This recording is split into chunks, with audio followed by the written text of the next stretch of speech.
कधी कधी शहराच्या आवाजापासून दूर जावंसं वाटतं. म्हणून आज मी निघालोय मुंबईपासून दूर, समुद्र, शांतता आणि सुंदर वाईब्स अनुभवायला. आजचा प्रवास आहे अलिबागकडे.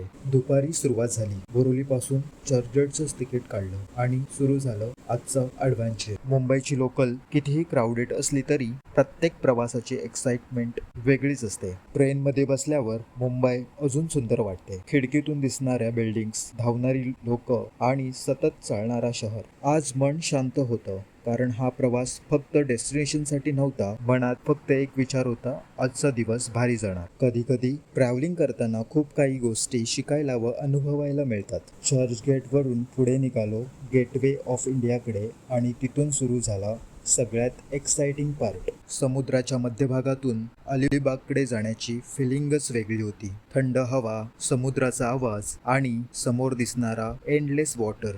त्या मोमेंटला खरंच वाटत होतं लाईफमध्ये कधी कधी पॉज घेणं किती गरजेचं आहे. बोट समुद्राच्या मध्यभागातून पुढे जात होती आणि समोर हळूहळू सूर्य समुद्रात विरघळतोय असल्यासारखं दिसत होता. थंड वारा चेहऱ्याला लागत होता. समुद्राच्या लाटांचा आवाज कानात घुमत होता आणि त्या सनसेटने पूर्ण वातावरण सिनेमॅटिक बनवलं होतं. आणि शेवटी मी पोचलो अलिबागच्या मांडवी जेटीला. कधी कधी आनंद मोठ्या गोष्टींमध्ये नसतो, तर अशा छोट्या मोमेंट्स मध्ये लपलेला असतो.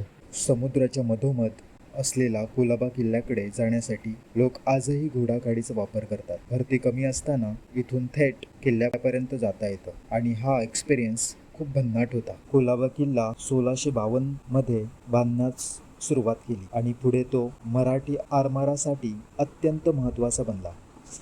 समुद्राच्या मधोमध असलेला हा जलदुर्ग शत्रूंवर लक्ष ठेवण्यासाठी वापरला जायचा. किल्ल्याच्या आत आजही जुनी तटबंदी, तोफा, मंदिर आणि पाण्याच्या विहिरी पाहायला मिळतात. इतिहास, समुद्र आणि ॲडव्हेंचर याचं सुंदर कॉम्बिनेशन म्हणजे हा कुलाबा किल्ला. या किल्ल्यावरून समुद्रातील जहाजांवर लक्ष ठेवता यायचं, म्हणून हा मराठा नौदलाचा मजबूत संरक्षण बिंदू होता. सुमारे 300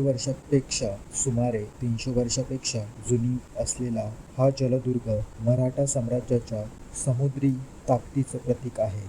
समुद्राच्या जोरदार लाटा सहन करणाऱ्या मजबूत दगडी भिंती, शत्रूंवर नजर ठेवण्यासाठी उंच बुरुज आणि मोठा तोफा आजही इथे पाहायला मिळतात. विशेष म्हणजे समुद्राच्या मधोमध असूनही इथल्या विहिरींमध्ये गोड पाणी आढळतं. या किल्ल्याचे आर्किटेक्चर पण खूप युनिक आहे. भरतीच्या वेळी समुद्र पूर्ण किल्ल्याभोवती, म्हणून शत्रूंना थेट हल्ला करणं कठीण जायचं. किल्ल्यामध्ये असलेल्या काही दगडी बांधकामांवर आजही जुन्या काळातील कलाकुसर पाहायला मिळते. इथल्या तोफा विशेष प्रकारे समुद्राच्या दिशेने ठेवण्यात आल्या आहेत. या किल्ल्याचं बांधकाम छत्रपती शिवाजी महाराजांनी 19 मार्च 1680 रोजी या किल्ल्याचे बांधकाम सुरू केले. त्यांच्या निधनानंतर छत्रपती संभाजी महाराजांच्या काळात जून 1681 मध्ये हे बांधकाम पूर्ण झाले.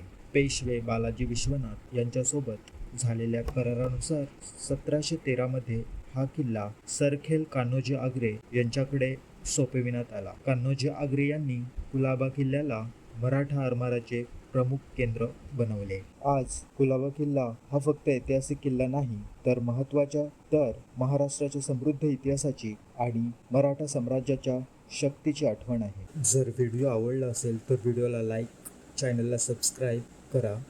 भेटूयात आपण पुढच्या व्हिडिओ.